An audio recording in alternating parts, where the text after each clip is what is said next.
How does the palace respond to growing calls to replace Interior Secretary John Vic Remulla? Wala pa pong anumang makukomento sa panawagang yan.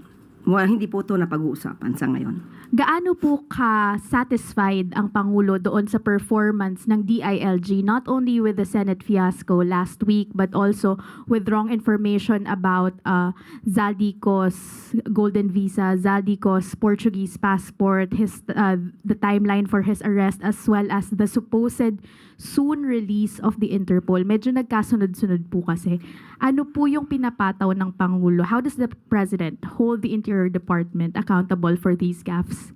Sa ngayon, ang huling pagkita ko po na sila'y nagkausap sa aking huling, kumbaga ako'y witness, yung huling pagpupulong bago tayo nagkaroon ng briefing nung Huwebes.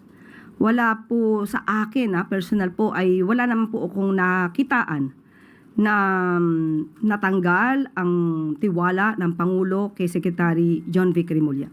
Ma'am, last from my... Sa ngayon. Ma'am, last from my end. So, ibig po ba sabihin, walang katotohanan yung mga umiikot na balita na maaaring si dating Senator Antonio Trillanes o kaya naman po ay si dating Interior Secretary Ben-Hur Abalos yung pumalit kay John Vic Remulla sa DILG? Wala pa pong ganong ibinibigay sa ating mga impormasyon.